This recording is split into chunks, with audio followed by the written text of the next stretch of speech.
একবার চোখ বন্ধ করে 1 সেকেন্ড ভাবেন, আজ আমরা যাদের রুহের মাগফিরাত কামনা করলাম, এই 20 বছরের ব্যবধানে, 30 বছরের ব্যবধানে, 10 বছরের ব্যবধানে, 50 বছরের ব্যবধানে, আবার এর পরের লোকেরা আমাদের রুহের মাগফিরাত কামনা।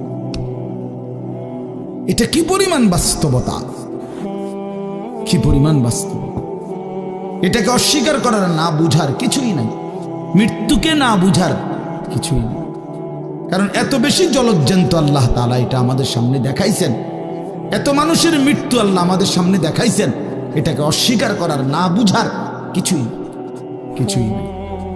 গাফেল সন্তান কোনো কিছুতেই যাকে কোনো আসর করে না। আহা, আপনারা জানেন না, আপনাদের এক এক ছেলের অবস্থা হলো কলিজাটা পাথর হয়ে গেছে, কোনো কিছুই তার কলিজা নাড়ায় না। এত শক্ত জানোয়ার যে খোদার 365 দিনে কোনো দিন ফজরের নামাজ পড়ে না, একদিনও না। মানুষের বাচ্চা এত বড় জানোয়ার হয় কেন? আরে তুই কোন মানুষের বাচ্চা? তুই কোন মার দুধ খাইলি? নাফরমান! কেমনে মানুষ হইল? এটা কি ধরনের মানুষ? একদিনও নামাজ পড়ে? ছি ছি ছি ছি ছি! মুসলমানের বাচ্চা এত বড় জানোয়ার হয় কেমনে? কোনদিন নামাজ পড়ে না, 6 মাসে 9 মাসে কোনদিন বলতে পারবে না নাফরমান কোনদিন 5 ওয়াক্ত নামাজ পড়ছে কিনা। হায় হায়, এত বড় অসভ্য! মায়ের সন্তান হয় কেমনে? বাবার সন্তান হয় কেমনে? চিন্তা কর, কোনো কিছুই ছেলে পেলেদের হালাত হলে এই পরিমাণ লাগাম ছাড়া। কিসের মা, কিসের বাবা, কে তার মা, কে তার বাপ, কে কি তার ধর্ম, তার আল্লাহকে, তার রসুলকে, তারে বানাইছে কে, আসছে কোত্থেকে, কেন আসছে, কি করতেছে, কি করছে, কিচ্ছুর খবর, কিচ্ছুর খবর। আসে, হাঁটে, বুট খায়, বন খায়, মোবাইল টিপে, খারাইয়া মতে, বইয়া মতে, বন্ধু বান্ধবদের সাথে আড্ডা দেয়, মেয়ের পিছনে ঘুরে, অসভ্য অশ্লীল কথাবার্তা বলে। এটা কি এটা জিন্দিগি? এগুলো ভেবে দেখেন। উফ, কোন সুস্থ স্বাভাবিক মানুষ এমন হয়? বলো ভাইয়া, বলো। রাগ করো না বাপ, কে তোমা করে মনে করাই দেবে? কেউ মনে করে। বাবা আমারও ফিকির শেষ, শুধু টাকা রোজগারের ফিকির। দেশে থাইকা পারো, নইলে বিদেশ গিয়া পারো, কোনো না কোনো ভাবে পয়সা রোজগার করো।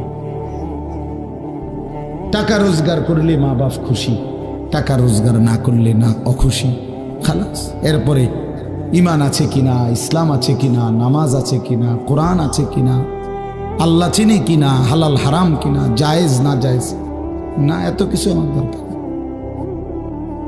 ফুতের জিগায়ও না যে ফুত কামাই যে করতেছ, কি হালাল কামাই করো না হারাম না, এত কিছুর দরকার কি? টাকা দিতেছে, খাইতেছে, ঘুমাইতেছে, বিল্ডিং করতে আসে, জমি কিনতে আসে, আপেল মালটা খাইতেছে। এক ছেলে আমারে নিজে বলছে, আমি সবার ব্যাপারে বলি না, এক ছেলে আমারে নিজে বলছে, হুজুর আমি একটা দেশের নাম বলছে, যেই দেশে আমার কর্মটা ছিল, চলে আসছে ওই দেশ থেকে। আমার বলছে, হুজুর আমার কর্মটা হলো এই, মদের বার, মদের হোটেলে নারী পুরুষ উলঙ্গ জিনা ব্যভিচার করে, আমার দায়িত্ব শুধু পাশে দাঁড়িয়ে মদের বোতল নিয়ে দাঁড়ায় থাকা, যতবার তারা চায় অতবার তাদেরকে মদ গ্লাসে ঢেলে দেওয়া, তাদের হাতে তুলে দেওয়া। এর বিনিময়ে আমার মাসে বেতন 2 লাখ টাকা। মুসলমান, মুসলমান, মুসলমানের সন্তান,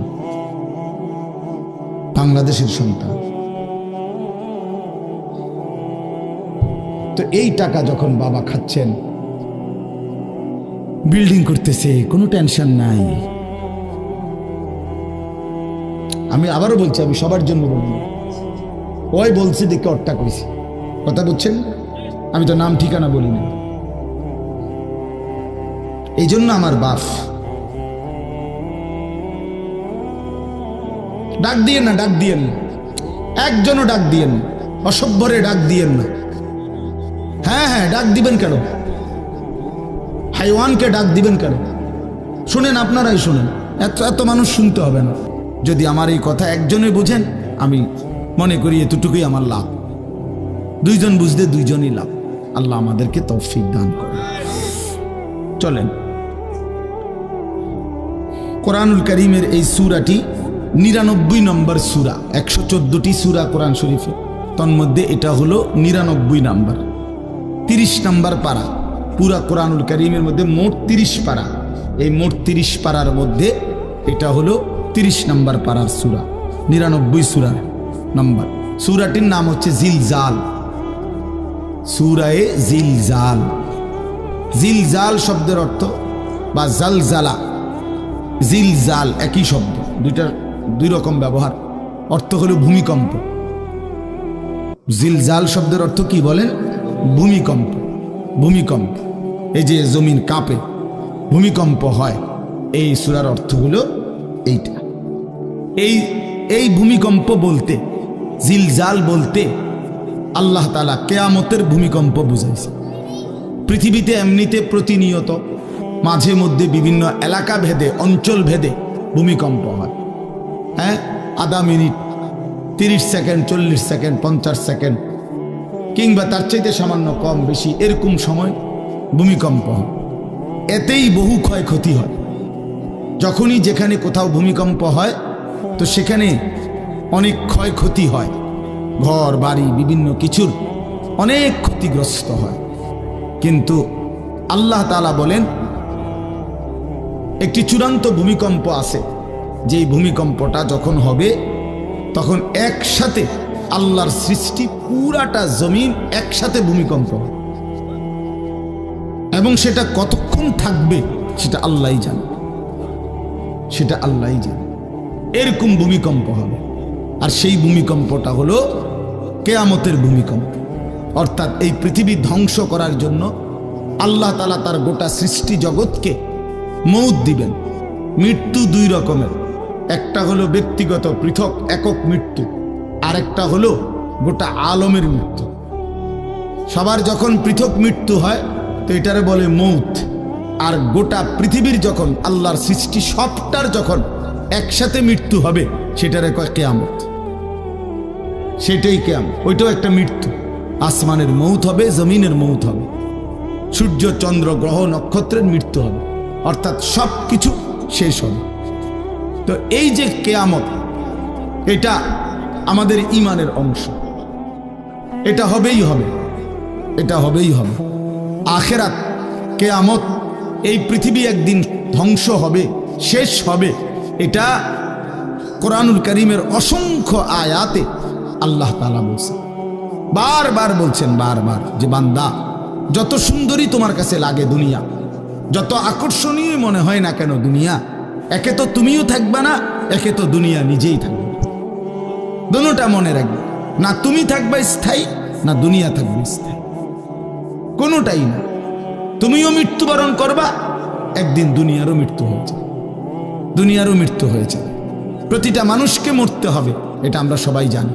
কুল্লু নাফসিন যায়িকাতুল মাউত, সমস্ত আত্মা, সমস্ত প্রাণ, আল্লাহ তাআলা বলেন মৃত্যুর স্বাদ গ্রহণ করুন, মৃত্যুর স্বাদ গ্রহণ করুন। কুল ইন্নাল মাউতাল্লাযী তাফিররুনা মিনহু ফাইন্নাহু মুলাকীকুম। আল্লাহ তাআলা বলেন, হে নবী আপনি বলে দেন, ও দুনিয়াবাসী, মৃত্যু থেকে তোমরা যেখানেই পলায়ন করো না কেন, মৃত্যু তোমাদের সাথে সেখানে গিয়েই নিজেই মোলাকাত করো, সাক্ষাৎ করো।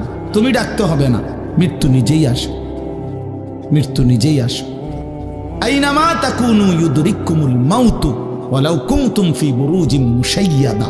আল্লাহ বলে, তুমি যদি এমন একটা বিল্ডিং বানাও, ঘর বানাও, যে ঘরটা অনেক উঁচা, যে ঘরটার উপর দিয়া কেউ ভিতরে ঢুকতে পারবে না, যে ঘরটার মধ্যে একটা ছিদ্র নাই, একদম আটকানো, তো এরকম একটা ছিদ্রবিহীন সুউচ্চ ঘরও যদি তুমি বানিয়ে তার ভেতরেও তুমি আশ্রয় নাও, তো ইউদরিকুমুল মাউতু, মৃত্যু তোমার সেখানেই পৌঁছে। তোমার সেখানেই পৌঁছবে। প্রিয় ভাই আমার, বন্ধু আমার, নওজোয়ান সাথীরা আমার, মৃত্যু এক অনিবার্য বাস্তবতা, চিরন্তন বাস্তবতা। এটা গ্রহণ করতেই হবে। হাসলেও মরতে হবে, কাঁদলেও মরতে হবে, সুখেও মরতে হবে, দুঃখেও মরতে হবে।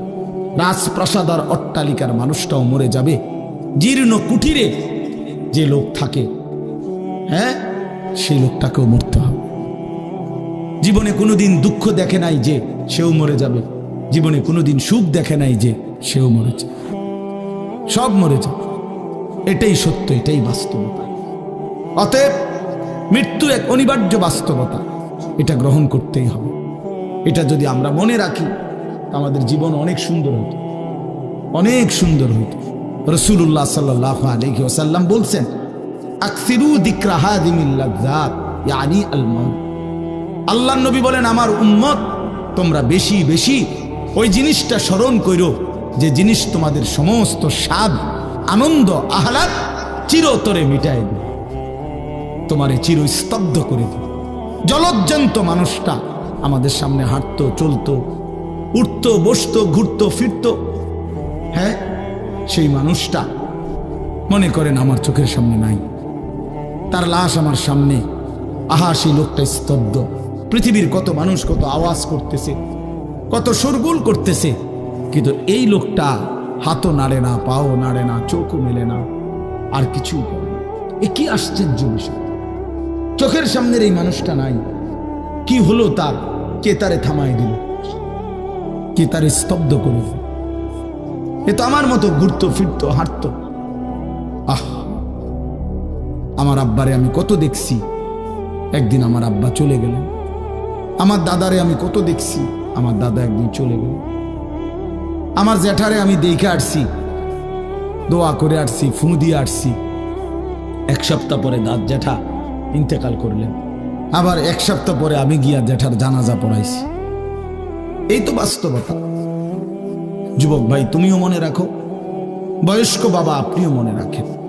হাসান বসরি রহমতুল্লাহ আলাইহি একজন বড় বুজুর্গ ছিলেন। উনি বলতেন, তিনি যখন কোনো যুবককে দেখতেন আর বয়স্ক দেখতেন, তো তিনি যুবকদেরকে বলতেন, ইয়া মা'শারাশ শাবাব ইন্না যারআ কাদ তুদরিকুহুল আহাতু ক্বাবলা আন ইয়াবলুগা। তিনি উপদেশ দিতেন, হে যুবকগণ শোনো, সব ফুল, সব ফল, সব গাছ চারা পরিপক্ক পাকা পর্যন্ত পৌঁছায় না, তার আগেই অগণিত ফুল, অগণিত ফল, অগণিত চারা গাছ ঝরে যায়। এটা উনি মনে করাইতেন মৃত্যুর কথা।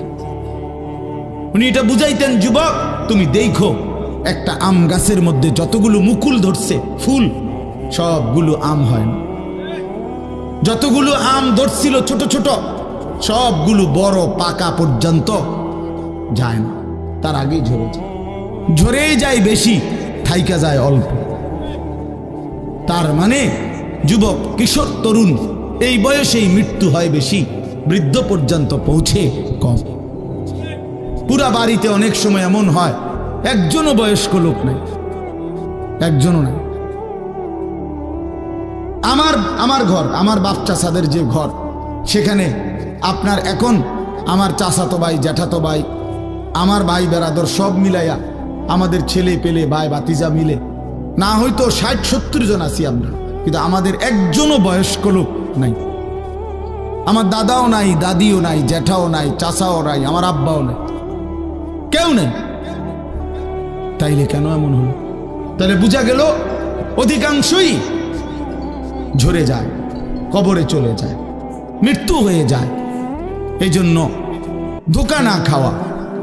আরেকটা হলো, বয়স্ক লোককে দেখলে উনি বলতেন, হাসান বসরি রহমতুল্লাহ আলাইহি, ইয়া মা'শারা শুয়ুখ, হে বৃদ্ধগণ। উনি তাদেরকে জিজ্ঞাসা করতেন যে, মা ইউনতাজারু বিসসারআ ইযা বালাগা, যখন কোনো ফসল পাইকা যায় তখন আর বাকি থাকে কি? কি বাকি থাকে? কাটা। কথা বলে না, কি বাকি থাকে? ক্বালু আল হাসাদ, বা কাটাটা বাকি থাকে, পাইকা তো গেছে। তার মানে আপনারা পাইকা তো গেছেন, বয়স তো হয়েই গেছে, আর শুধু মৃত্যুটা বাকি, আর শুধু মৃত্যুটা বাকি। তাইলে যুবককে বলতেন, তুমি ভেবো না তুমি বৃদ্ধ হবা, কারণ অসংখ্য ফুল তো আগেই ঝরে যায়, অসংখ্য ফল তো আগেই ঝরে যায়, অসংখ্য গাছ তো আগেই ঝরে যায়। আবার বৃদ্ধকে বলতেন যে আপনার তো আর কিছুই বাকি নাই, আপনি তো পাইকেই গেছেন, এখন শুধু কাটা, কবর, মৃত্যু ছাড়া আর বাকিটা কি? তাহলে মৃত্যু ভুলে না যাওয়া, মৌত ভুলে না যাওয়া। রাসূলুল্লাহ সাল্লাল্লাহু আলাইহি ওয়াসাল্লাম বলেন, কাফা বিল মাউতে ওয়াইজান। নবীজি বলেন, কোন মানুষ যদি মৃত্যুর কথা স্মরণ করে, তার ওয়াজের জন্য, নসিহতের জন্য এটাই যথেষ্ট, এটাই যথেষ্ট। আমরা কিতাবে পড়ছি, হযরত ওমর রাদিয়াল্লাহু তাআলা আনহু, এত বড় সাহাবী, উনি বলতেন, কুল্লা ইয়াউমিন ইউকালু মাতা ফুলান মাতা ফুলান ওয়ালা বুদ্দা মিন ইয়াউমিন ইউকালু মাতা ওমর। তিনি বলতেন, হায় শোনো, প্রতিদিন ঘোষণা হয় আজ অমুকের মৃত্যু হলো, অমুকের মৃত্যু হলো, অমুকের মৃত্যু হলো। অচিরেই একদিন ঘোষণা হবে আজ ওমরের মৃত্যু হলো, আজ ওমরের মৃত্যু হলো। উনি বলেন, এই ঘোষণা শুনবে খুব দ্রুত একদিন। এই জন্য বাপ, এই আমাদের ব্যক্তিগতভাবে প্রতিনিয়ত মৃত্যু হচ্ছে, ঠিক এভাবে আমরা তো মরছি, একদিন এই গোটা আলমের মৃত্যু হবে, একদিন এই গোটা সৃষ্টিটাই আল্লাহ তাআলা গোটায় ফেলবে। আচ্ছা, কি আশ্চর্য কথা, এটা কি অবাক করা।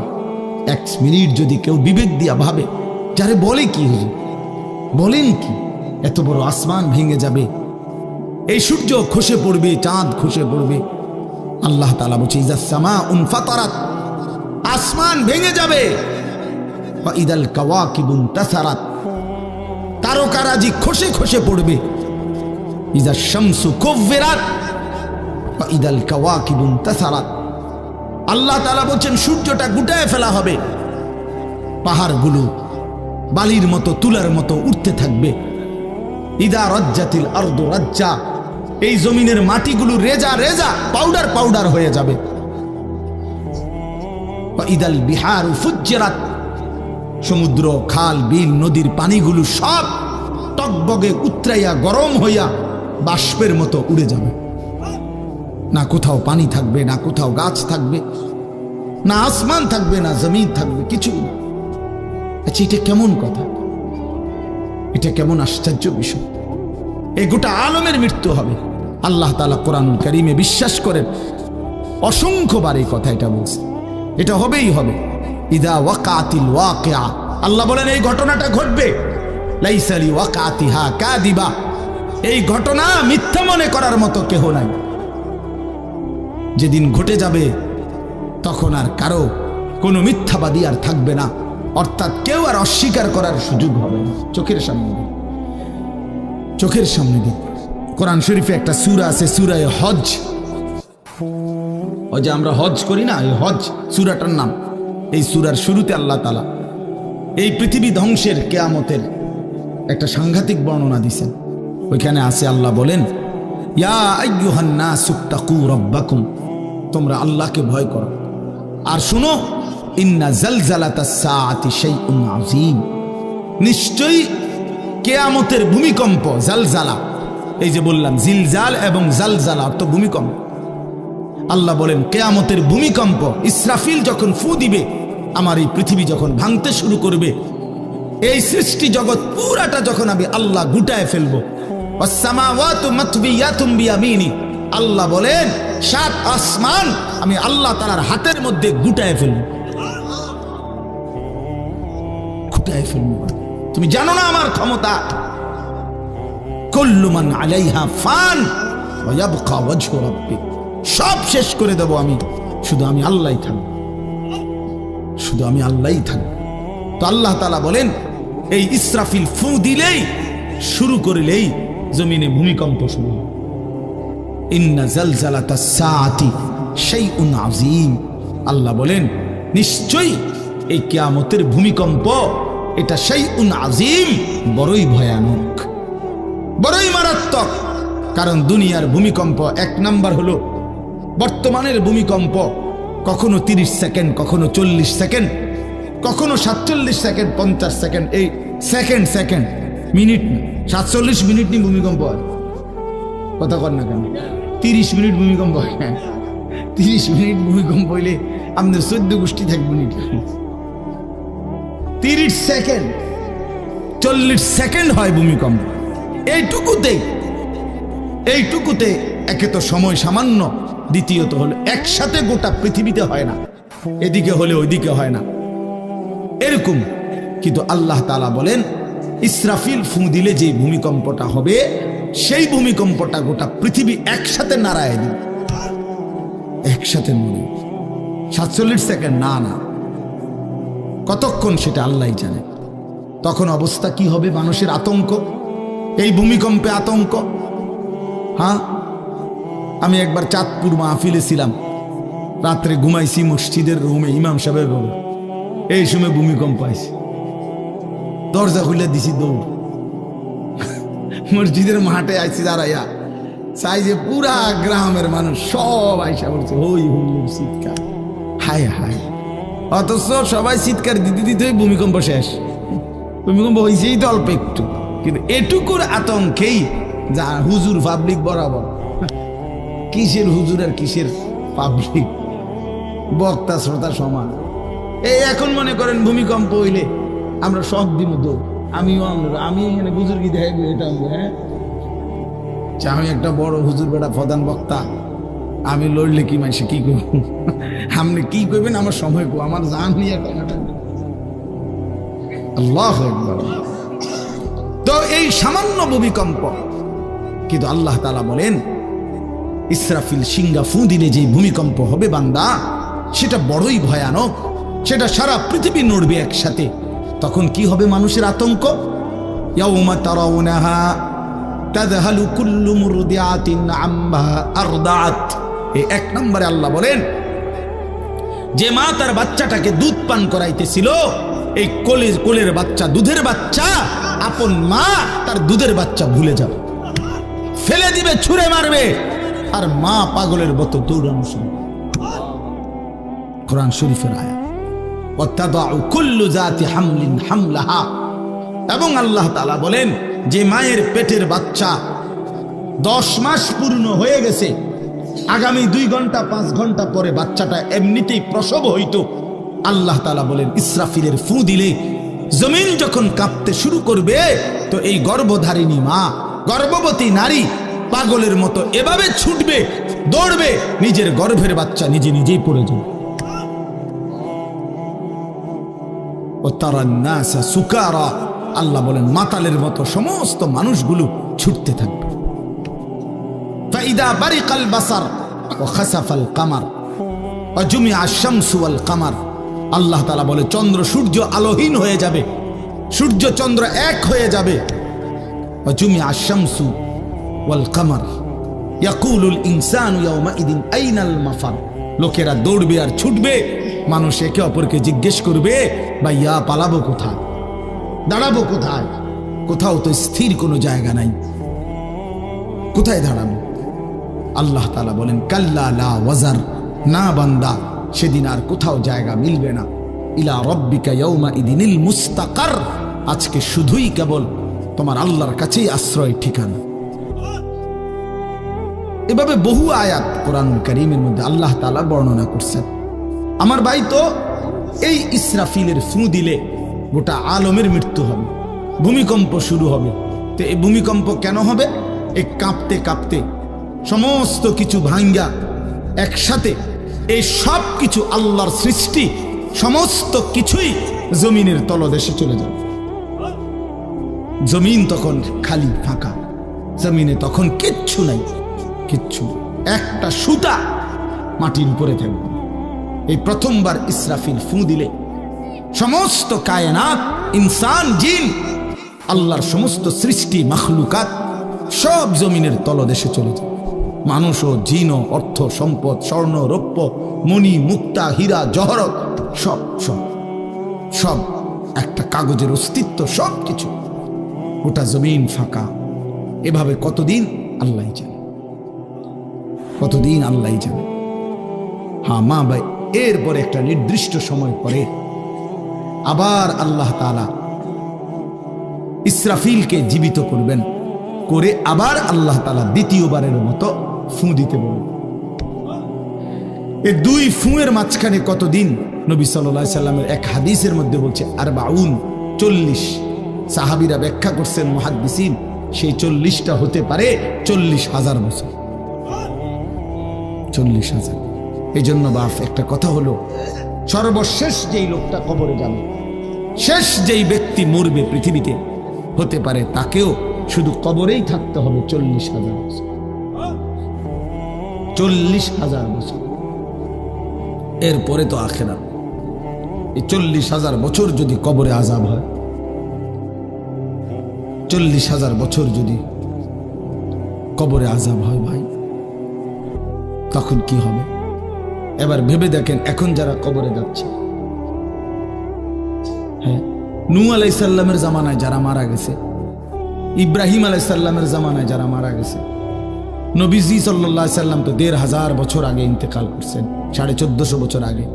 তো ওই সময়ে যারা মারা গেছে তারা কবরে পড়ে আছে আজকে 1,500 বছর, 1,500 বছর, 1500 বছর। তাহলে নূহ আলাইহিস সালামের জাতি কত বছর থেকে পড়ে আছে? কোথায় নূহ নবী, কোথায় আমাদের নবী? কত ব্যবধান!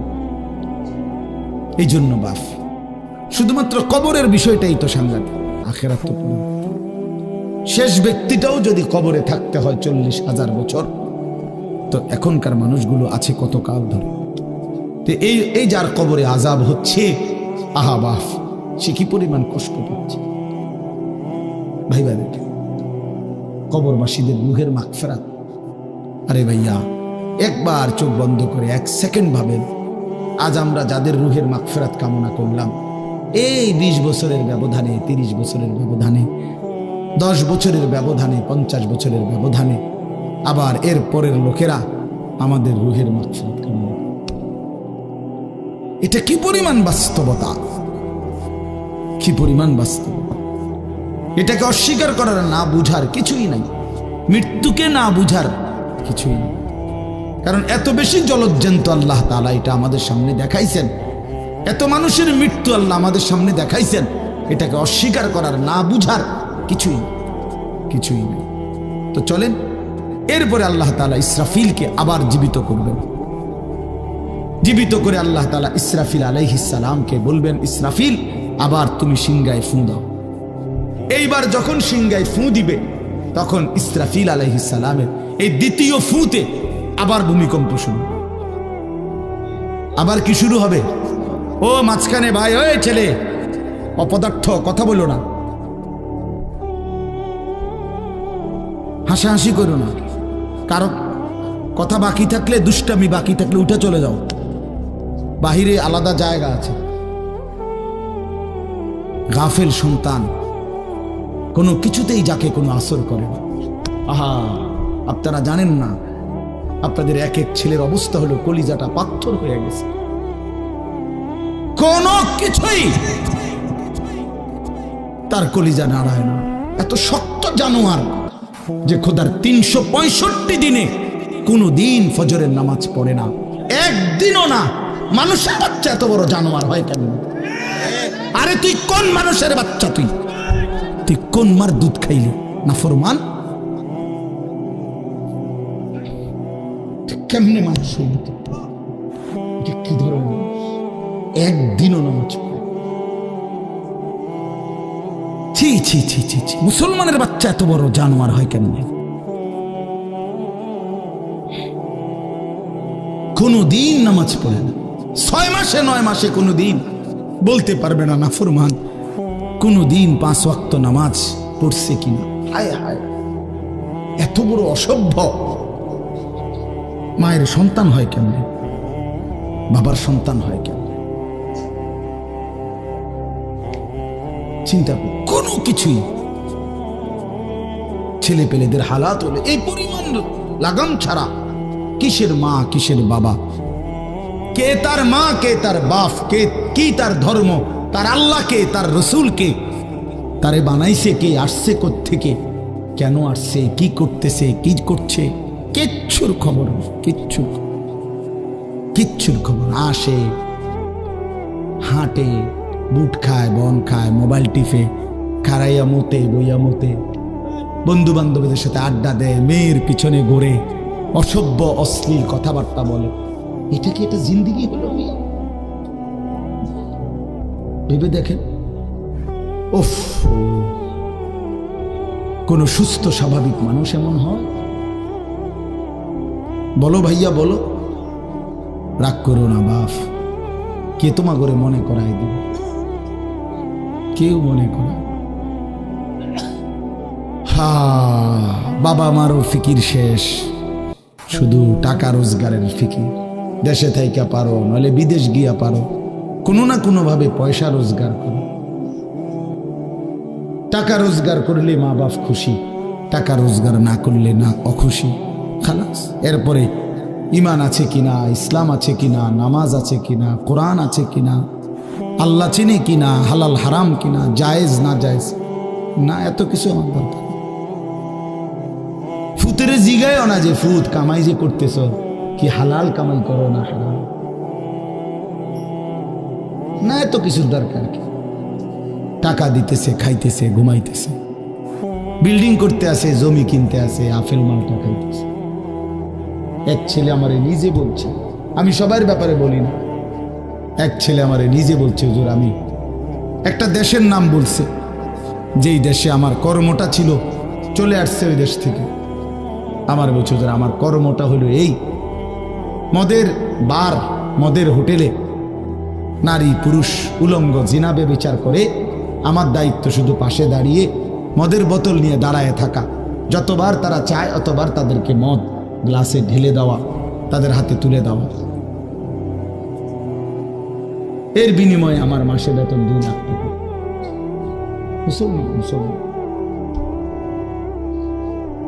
মুসলমানের সন্তান, বাংলাদেশের সন্তান। তো এই টাকা যখন বাবা খাচ্ছেন, বিল্ডিং করতেছে, কোনো টেনশন নাই। আমি আবারও বলছি, আমি সবার জন্য বলি না, ওই বলছি দেখে অট্টা কইছি, কথা বুঝছেন? আমি তো নাম ঠিকানা বলি না। এই জন্য আমার বাপ,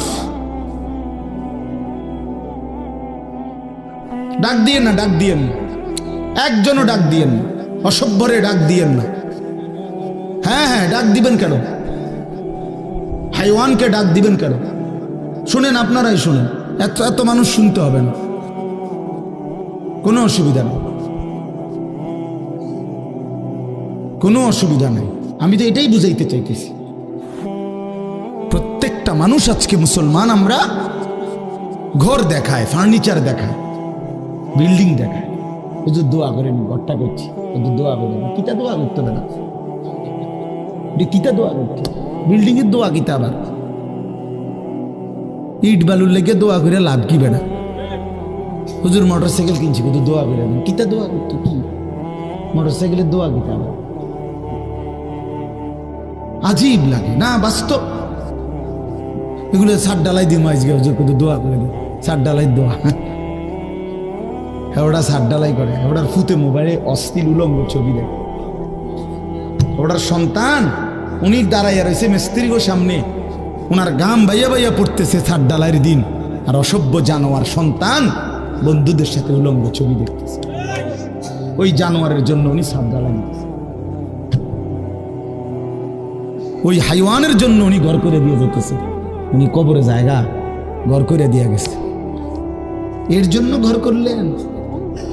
ছি ছি ছি ছি ছি। আমার দেওয়া ঘরে আমার কষ্টের কমাইয়ে এখানে বসে বসে রঙিন ছবি দেখবে, উলঙ্গ দৃশ্য দেখবে ঘরে শুয়া শুয়া সারা রাত। এর জন্যই আমার জীবনের এই অর্জন, এই ছিল আমার উপার্জনের উদ্দেশ্য। আহ, কতবার বললে বুঝবেন, কেমনে বললে বুঝবেন, কারে বললে বুঝবেন? আল্লাহ মাফ করে দেন।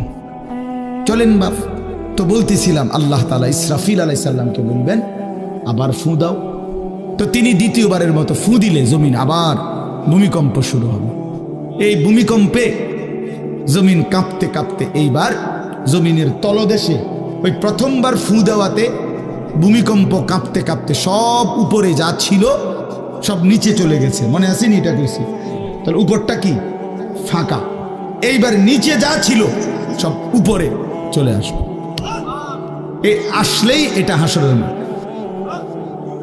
সমস্ত নিচের জিনিস যা কিছু, একেবারে মানুষ, গরু, ছাগল, হাঁস, মুরগা, জিন, ইনসান, গদ, দুয়ার, বাজার, ব্যবসা, দোকান, টাকা, হীরা, জহরত, মণি, মুক্তা, টাকা পয়সা, অর্থবিত্ত, সব সোজা কথা জমিনের তলদেশের সব কিছু জমিনের উপরে উঠে আসবে। এই উঠে আসলেই এইটা হাসরের মাঠ। এইটা, এই হাসরের মাঠ কোনটা জানেন? এই যেখানে বসে আছেন এখন, এটাই হাসরের মাঠ। এই জমিনের উপরেই হাসরের মাঠ। বাকি শুধু আল্লাহ কোরআন বলছে ইদাল আরদু মুদ্দাত, আমি আল্লাহ জমিনটাকে টেনে আরো লম্বা করে দেব, আরো বড় করে দেবো, আর কি প্রশস্ত করে দেবো। কারণ ওই যে পিসের মানুষ খারাপ লাগবে না? মানুষ তো দাঁড়াই বসেই আদম আলাইহিস সালাম থেকে নিয়া, মানুষ বেশি না? মানুষ, গরু, ছাগল, হাঁস, মুরগা, জিন, ভূত সব খারাপ না? সব দাঁড়াবে তো। এই জন্য আল্লাহ তাআলা বলেন জমিন আমি প্রশস্ত টেনে দিব, লম্বা করে দিব, এতটুকু। বাকি এটাই হাসরের মাঠ, এটাই হাসরের মাঠ। এই কথাটাই এখানে আল্লাহ তাআলা উল্লেখ করছে। ইদা জুলজিলাতিল আরদু জিলজালাহা, যখন দ্বিতীয়বারের মতো ইসরাফিলের ফু দিলে জমিনের ভূমিকম্প শুরু হবে।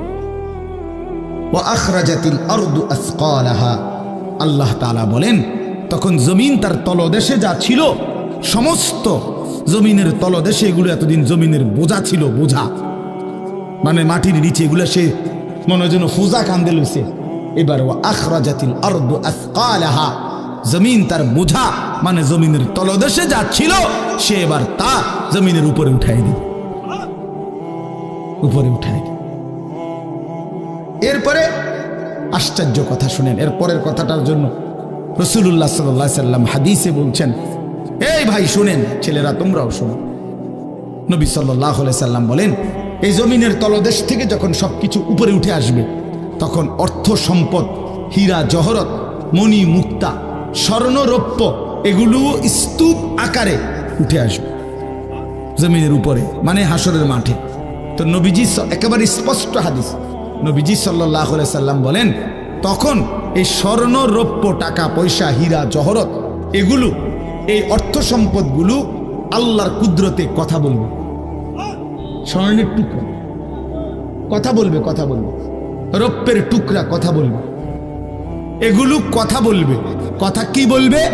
এগুলো তখন ওই নাফরমান মানুষগুলোকে ডাক দিবে, ডাক দিবে, আইয়ুহাস সারিক, হে চোর, এদিকে এই সম্পদের জন্য চুরি করেছিলে, আজ যা দরকার নাও। আইয়ুহাল কাতি', হে ডাকাত, এদিকে এদিকে আসো, এই সম্পদের জন্য ডাকাতি করছিল, আজ নাও। হে আত্মীয়তার, আইয়ুহাল কাতি', আত্মীয়তার সম্পর্ক ছিন্নকারী ব্যক্তি আসো। এই জন্য ভাইয়ের সাথে যুদ্ধ করছো, বোনের সম্পদ নষ্ট করছো, চাচারে সম্পত্তি দাও নাই, এই জন্য, এই দুনিয়ার জন্য নাও, এখন না, এখন যা লাগে নাও। এইভাবে প্রত্যেক নাফরমান পাপীকে, হে হারামখোর, সুদ করে দিগা, এখানে টাকা যা লাগে নে, নে বাটপার, এখান থেকে টাকা নে, কি পরিমাণ টাকা দরকার ছিল নে। এইভাবে রাসূলুল্লাহ সাল্লাল্লাহু আলাইহি সাল্লাম বলেন দুনিয়ার এই সম্পদগুলো কথা বলবে আর ডাকবে। ডাকলে মানুষ, আচ্ছা এটা তখন কেরম লিখবো? কথা বোঝেন নাই? এডিজন কথা বলবে, ডাকাডাকি করবে, মানুষ কি বলবে? লোকেরা তো সবাই দাঁড়াইছে, মানুষও তো দাঁড়াইছে, তারারই তো ডাকতেছে, তো তারা কি বলবে? ওয়াকালাল ইনসানু মা লাহা, আল্লাহ নিজেই বলতেছে, লোকেরা তখন মানুষগুলো বলবে মা লাহা, এটা কি হলো? আরে এটা কি কারবার? এগুলো কথা বলে কেমনে? এগুলো কি কয়? এরা আমারে চিনলো কেমনে? আমি যে সিটার, আমি বাটফারে চিন্না লাইলো, ইন্নারিল্লাহ, একেবারে পুরা ধরা, অনবিচার আচার কিছুই শুরু হয়েছে না, এখনই বেজ্জুতি, বাকিটা তো অবস্থা খারাপ। মানে অর্থাৎ মানুষগুলো অবাক হয়ে বলবে মা লাহা, কি হলো জমিনে, কি হলো এগুলোর, এরা এমন করছে কেন, এরা কথা বলছে কেন। আল্লাহ বলেন ইয়াউমাইদিন তুহাদ্দিসু আখবারাহা, আল্লাহ তাআলা বলেন বান্দা হে কি দেখছো হবে, এই মাত্র দেখলা স্বর্ণ রূপ্য টাকা পয়সা কথা বলে, এখন না দেখবা আসল খেলাটা। ইয়াউমাইদিন তুহাদ্দিসু আখবারাহা, আল্লাহ বলেন এখন দেখবা সরাসরি এই হাসরের মাঠে তোমার সামনে তোমার পায়ের নিচের জমিন তোমার পুরা জিন্দেগীর কথা, তোমার যত তথ্য ভালো কিংবা মন্দ, নেক কিংবা গুনাহ, তোমার সমস্ত কিছু রাতের কিংবা দিনের, একাকী কিংবা প্রকাশ্যের, গোপন কিংবা আড়ালের, আল্লাহর কসম জমিন সবটা এখন তোমার সামনে বলে দিবে। ইয়াউমাইদিন তুহাদ্দিসু আখবারাহা, রব্বুল আলামিন বলেন জমিন সবটা কথা বলে দিবে, ভালোটাও মন্দটাও, আলোটাও অন্ধকারটাও, একাকীও অন্ধকারেও, প্রকাশ্যেও সবার মাঝেও সব বলে দিবে। রাতের চুরি বলে দিবে, রাতের তাহাজ্জুদটাও বলে দিবে, মদের আড্ডার কথাও বলে দিবে, জুয়ার আড্ডার কথাও বলে দিবে। সারা রাত যুবক উলঙ্গ ছবি দেখেছ, আল্লাহর কসম সেটাও বলবে। যে যুবক মালিকের সেজদা দিয়েছে সেটাও বলবে। তাহাজ্জুদ শোনাবে, আবার সবার সাথে যে জামাতে নামাজ পড়েছে এটাও বলবে, সব কিছু বলে দিবে। আল্লাহ বলেন যদি মানুষ ভাবতে চাও জমিন কিভাবে কথা বলে, স্বর্ণরৌপ্য কিভাবে কথা বলে, আল্লাহ বলেন বিআন্না রাব্বাকা আওহা লাহা, আল্লাহ তাআলা আদেশ করেছেন বলেই কথা বলে। আল্লাহ বললে, হুকুম করিলে আল্লাহর গোটা কায়নাত, গোটা সৃষ্টি জগৎটাই কথা বলে। ওয়াশাহিদা আলাইহিম সামউহুম ওয়া আবসারুহুম ওয়া জুলুদুহুম বিমা কানু ইয়ামালুন। আল্লাহ বলে হাসরের ময়দানে বান্দা তোমার কান, তোমার চোখ, তোমার সারা দেহের চামড়া, জুলুদুহুম তোমার সারা দেহের চামড়া, হাসরের ময়দানে তোমার পুরা জিন্দেগির কর্মকাণ্ড বলে দিবে। চামড়াগুলো বলবে, চামড়া মানুষের শাহওয়াত চামড়াতে। এই জন্য সমস্ত যৌনতার ঘটনা, অসভ্যতার ঘটনা শরীরের চামড়া বলে দিবে। মানুষের শাহওয়াত চামড়া, কথা বুঝছেন কিনা? হ্যাঁ, চর্মে চামড়ার মধ্যে শাহওয়াত, কামনা বাসনা, যৌন চাহিদা। এই জন্য যত লোক দেখবেন বিভিন্ন হসপিটালে, যত ডাক্তার চর্মরোগের ডাক্তার, তত লোক যৌন রোগেরও ডাক্তার। হ্যাঁ, চর্ম ও যৌন রোগ বিশেষজ্ঞ, এটা একই বিষয়, একই চ্যাপ্টার। চামড়া মানে আল্লাহ তাআলা বলেন তোমার চামড়া বলে দিবে কত রাত কত দিন নারীর প্রতি অবৈধ আগ্রহ, অস্থিরতার, বেহায়াপনার, অসভ্যতা করেছিলে।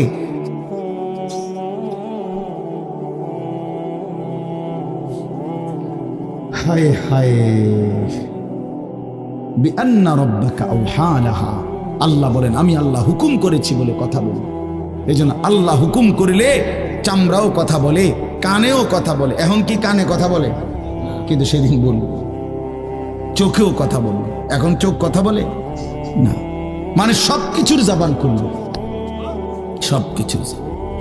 আপনারা বলেন আমরা তো মনে করি জিহ্বায় কথা বলে না, জিহ্বায় কথা বলে না, আল্লাহর হুকুম হইলে কথা বলে। নাহলে যেই লোক বোবা তারও তো জিহ্বা আছে না, তো সে কথা বলে না। যে লোক কানে শুনে না, তো তার কি আপনার এইভাবে কান বলতে কিছু নাই, তো সে শুনে না কেন, কথা বলেন না কেন? আল্লাহর হুকুম। যার চোখ, যে চোখে দেখেন, এই যে জুয়েল ভাই, আমি মূলত তার মহব্বতেই মাহফিলটা দিছি। তো এই যে দেখে না, তো তার এভাবে তো চোখ আছে, সে দেখে না কেন? আল্লাহ তাআলার হুকুম নাই বলে দেখে, ঠিক কিনা বলেন না কেন? মজার বিষয় হলো রাসূলুল্লাহ সাল্লাল্লাহু আলাইহি সাল্লাম হাদিসে স্পষ্ট বলেছেন, বিশ্বাস করেন, একেবারে বিশুদ্ধ হাদিস। আল্লাহ তাআলা তার দুইটা চোখ নিয়ে গেছে, নবীজি বলছেন সে যদি সবর করে আল্লাহর হুকুমের উপরে চলতে পারে, রাসূলুল্লাহ সাল্লাল্লাহু আলাইহি সাল্লাম বলেন আল্লাহ তাআলা তাকে এই দুইটা চোখ নিয়ে যাওয়ার কারণে, অন্ধ বানানোর কারণে সে যে সবর করলো, আল্লাহ রসুল বলছেন আল্লাহ তাআলা নিশ্চিত তাকে জান্নাত দান করবে। এই জন্য তুমি ভাই সবর করো। মালিকের এই দুনিয়া দেখতে পারল না তো অপেক্ষা করো, একদিন জান্নাত দেখবা, জান্নাতের হুর দেখবা, তো আরো মজা হবে যে আমি প্রথমেই জান্নাতই দেখলাম, জান্নাতই দেখলাম। যা মালিক দুনিয়া দেখলাম না তোমার, তুমি আমারে জান্নাত দেখাই। আল্লাহ তৌফিক দান করেন। ইয়াউমাইদিন ইয়াসদুরুন নাসু আশতাতান লিয়ারাউ আ'মালাহুম, আল্লাহ বলেন তখন দলে দলে ফেরেশতারা মানুষগুলোকে লাইনবদ্ধ সারিবদ্ধ করে দলে দলে বানাবে। লোকেরা পরস্পর, প্রত্যেকটা মানুষকে ফেরেশতারা আলাদা আলাদা গ্রুপ বানিয়ে দেবে হাসরের ময়দানে। তখন প্রত্যেকে এই গ্রুপে গ্রুপে দলে দলে লিউরাউ আমালাহুম, নিজেদের আমল নামা, নিজেদের আমল দেখবার জন্য সামনে এগিয়ে যাবে। অর্থাৎ প্রত্যেককে তার আমল নামা দেখবার জন্য, দেওয়ার জন্য নির্দিষ্ট জায়গায় নিয়ে আসবে। নেওয়ার পরে সেখানে প্রত্যেকের ফাইল, প্রত্যেকের খাতা আমল নামা তার হাতে তুলে দেওয়া হবে। দিলেই সে দেখবে। আল্লাহ বলতেছেন ফামান ইয়ামাল মিসকালা যাররাতিন খায়রান ইয়ারা, এক বিন্দু, এক অণু পরিমাণ, পরমাণু পরিমাণ, সামান্য থেকে সামান্য পরিমাণও নেকি, কল্যাণ, তাও তুমি দেখতে পাবা। ওমান ইয়ামাল মিসকালা যাররাতিন শাররান ইয়ারা, বিন্দু থেকে বিন্দু মন্দ যা করেছিলে তাও তুমি দেখতে পাবে। এক জাররা, মূলত জাররা বলে তাফসীরের মধ্যে লিখছে লা ওয়াজনা লাহু লা জিনাতা লাহা, যেটার কোনো ওজন হয় না, এত সামান্য, এত সামান্য, ওজন নাই, মানে 100 গ্রামও না, 10 গ্রামও না, 1 গ্রামও না, আধা গ্রামও না, এত সামান্য। এটার কোনো ওজন নাই, ওজন নেই, ওজন আসে না আর কি, ওজনে হয় না, এরে বলে জাররা। তাফসীরের মধ্যে লিখছে কোন ব্যক্তি, হযরত আব্দুল্লাহ ইবনে আব্বাস বলেন, কোন ব্যক্তি যদি মাটিতে এমনি হাত মারে, মানে হাত লাগাইয়া আবার উঠাই লাইছে, তখন এই যে বালুগুলো লাগছে, এই বালুর যেগুলো হাত থেকে ঝরে পড়ে কণা, এগুলো তার চাইতে সামান্য এক জাররা। আমার উস্তাদ বলছিলেন ছাত্র জীবনে আমাদেরকে যে মানুষ যে কাপড় ধুইয়া চিপে, কাপড় এমনি চিপ্পা রোদ্রে দেয় না, মানে চিপ্পাই তো ফানি ফালায়, তো কাপড় চিপ্পা সাইরা মানুষের একটা স্বভাব হইল রৌদ্র দেওয়ার আগে এটার একটা ঝাড়া মারে, লুঙ্গিটারে একটা আগে কি মারে, ঝাড়া দিয়া এরপরে দেয়। এই যে লুঙ্গিটা ঝাড়া দিলে যে ছোট্ট ছোট্ট পানির ফোঁটা ছিটকাইয়া পড়ে, এই ফোঁটা এগুলো পিচ্ছি পিচ্ছি, এগুলো এক একটা জাররা, অথবা তার চাইতে ছোট। এটার ওজন আসবে না, এটা 1 গ্রামও হবে না, আধা গ্রামও হবে না। এই সামান্য ভালোটাও তুমি দেখবা, মন্দটাও দেখবে। কেমনে আড়াল করবেন ভাই? নিজেকে আড়াল করবেন কেমনে বাপ? যুবক তুমি কেমনে আড়াল করবা? কোরআন শরীফে আছে, আল্লাহ বলেন ইয়াউমা তুবলাস সারাইর, বান্দা আমি হাসরের ময়দানে তোমার অন্তরের গোপন বিষয়গুলো, যেগুলো কেউ শুনে নাই, তুমিও বলো নাই, বলে দেব। হ্যাঁ, আফালা ইয়ালামু ইযা বু'সিরা মা ফিল কুবুর ওয়া হুসিলা মা ফিস সুদূর। আল্লাহ তাআলা বলেন এই বুকের ভিতরে, অন্তরের ভিতরের যেই কথাগুলো, সেগুলো খুলে দেব। এই জন্য আজকে আমার কথা এখানেই শেষ। আমি এতটুকু কথাই বলতে চাই, এই 99 নম্বর সূরাটা আমাদেরকে এই কথার সবক দিচ্ছে যে আমরা আমাদের জিন্দেগির 1 সেকেন্ড, একটি নিঃশ্বাস আড়াল করবার সুযোগ নেই। হিসাব দিতে হবে, হিসাব দিতে হবে। 1 মিনিট, 1 সেকেন্ড, 1 পলক, 1 লম্হা, 1 মুহূর্ত আমাদের আড়াল করবার সুযোগ নাই ভাই। ভালোটার প্রতিদানও নিতে হবে, মন্দটারও প্রতিদান নিতে হবে। তাইলে কেন জীবন নষ্ট করব? কেন হায়াত নষ্ট করব? আমার অনুরোধ রইল, যতগুলো যুবক ছেলে আছো ভাই, তোমাদের কাছে অনুরোধ, মৌলানা কথা বলবে, এরপরে আরো একটু বয়ান হলে এরপরে দোয়া হবে, কিন্তু আমার মাঝখান দিয়ে এই কথাটাই আমি অনুরোধ করে বললাম, প্রত্যেকেই দয়া করে আল্লাহর ওয়াস্তে নিজের জীবনের কদর করো ভাই। আমার এটাই শেষ কথা। যুবক ছেলেরা, তুমি আমার সাথে এখন যাইবা না, আমিও তোমার সাথে যাব না। এই দুনিয়াও যেমন আমি আলাদা চলে যাচ্ছি, আপনারাও আলাদা চলে যাবেন, কিন্তু বাস্তব কথা হলো আমি আপনি প্রত্যেকে আলাদা আলাদা কবরে আখেরাতে আল্লাহর সামনে মুখোমুখি হইতে হবে।